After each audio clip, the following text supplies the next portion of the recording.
Magandang tanghali, ako po si Benison Estareja at meron tayong update regarding sa ating minomonitor na si Severe Tropical Storm Jenny with international name na Koinu.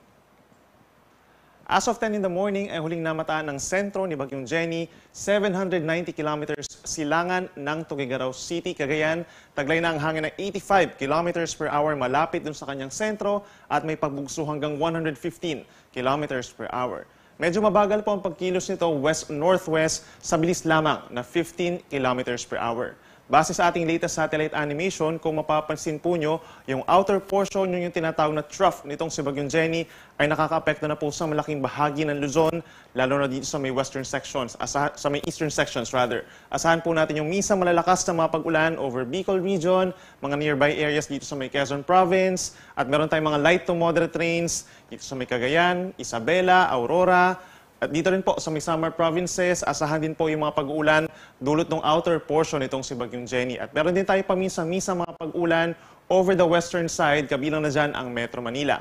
Speaking of western side, itong bahagi po ng Palawan, Western Visayas, Zamboanga Peninsula, and Bangsamoro region, meron din po mga pag-uulan dulot ng southwest monsoon or habagat na siyang pinalalakas nitong si Bagyong Jenny. So aasahan pa rin natin sa mga susunod na araw habang nandito sa may North Philippine Sea itong si Bagyong Jenny ay magpapatuloy po yung mga pag-ulan in many areas of southern Luzon, Visayas, and western Mindanao.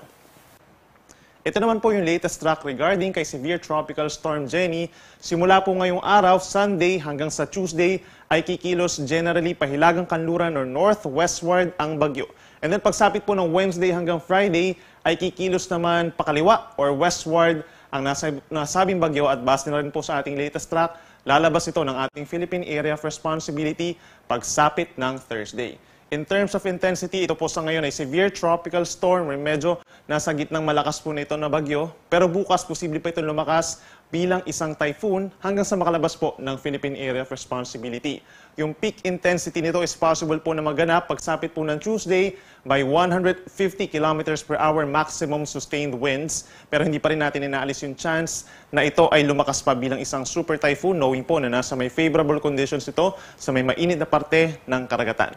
Samantala, in terms of its width or diametro, nasa 500 kilometers po yung kabuang lawak po, yung lakas na dalang hangin nito. So, ibig sabihin, habang umaakyat dito po sa may North Philippine Sea itong si Bagyong Jenny, ay posibleng maapektuhan din po ng malalakas na hangin ang malaking bahagi po ng Northern Luzon and even probinsya ng Aurora. So, itong mga lugar, hindi natin inaalis yung chance na magtataas din po tayo ng tropical cyclone wind signals. Yung ating TCWS, possible itaas po as early as tonight, at maaaring magpatuloy po hanggang sa mga susunod na araw.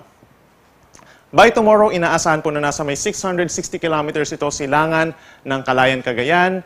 Lalapit pa rin po ito pagsapit po ng Tuesday, nasa 400 kilometers east of Batanes. At pagsapit naman po ng Wednesday kung saan pinakamalapit itong si Bagyong Jenny sa ating kalupaan, nasa higit 200 kilometers na lamang po ito hilagang silangan ng Itbayat, Batanes.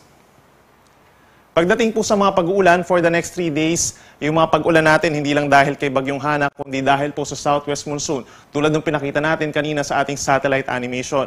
By today, unang araw po ng Oktubre, asahan po natin ang mga pag-ulan sa southern portion of Palawan, malaking bahagi ng Zamboanga Peninsula, Basilan, Sulu at Tawi-Tawi, ang mga pag-ulan po dahil yan sa southwest monsoon or habagat.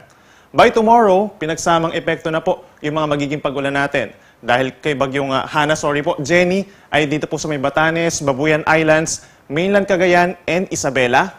At dito naman po sa may Occidental Mindoro, Palawan and Western Visayas, meron po tayong epekto ng habagat na pinalalakas itong si Bagyong Jenny.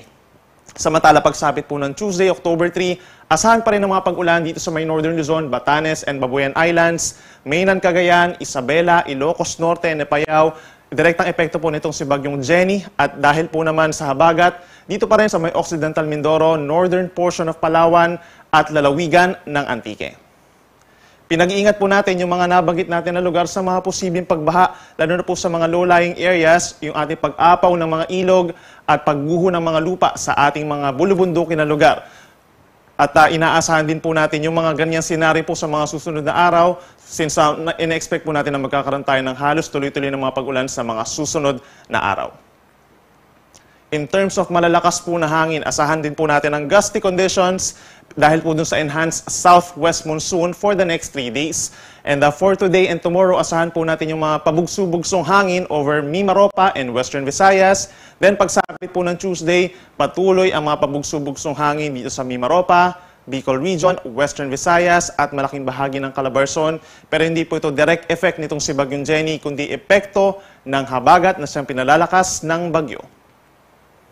At pagsapit naman po sa mga matataas na mga alon, sa ngayon wala pa tayong gale warning, pero yung mataas yung chance na magtataas tayo ng mga gale warning or babala ng matataas na alon sa mga susunod po na araw, given na lumalapit sa ating kalupaan itong si Bagyong Jenny. Meron tayong moderate to rough seas over Batanes and northern coast of Cagayan, kabilang ng Babuyan Islands. Nasa 2 hanggang 4 na metro po yan simula po bukas at posibleng mas tumaas pa itong mga pag-alon na ito habang lumalapit po yung bagyo. So, ang possible nating gale warning is po tomorrow. Maaari po tayo magkaroon ng mga sea travel suspensions. Hindi lang doon sa mga small sea vessels o yung ating mga mangingisda, kundi maging doon sa mga malalaking sasakyang pandagat once na magtaas na po tayo ng tropical cyclone wind signals. And habang lumalapit itong si Bagyong Jenny, ini-enhance din po ito yung southwest monsoon or habagat. So asahan din po na magiging maalon in many seaboards of Sulu Sea and the West Philippine Sea sa mga susunod po na araw. Kaya naman po inabisuhan natin ng ating mga kababayan po na mag-antabay sa ating mga tropical cyclone bulletins ni Jenny every 6 to 6 hours. And then yung ating weather advisories naman po pagdating doon sa mga malalakas na mga pag-ulan, every 12 hours naman po yan. Yung ating mga thunderstorm and rainfall advisories and heavy rainfall warnings, makikita po nyo sa ating mga social media accounts, sa ating Twitter, sa ating website, sa ating Facebook pages, at lagi po magantabay. So anytime po ito, walang definite na oras na naglalabas agad tayo ng advisories and warnings the moment na may makita yung makakapal po na ulap na papunta sa inyong lugar. Yan muna ang latest mula dito sa Weather Forecasting Center ng Pag-asa. Ako po muli si Benison Estareja. Mag-ingat po tayo.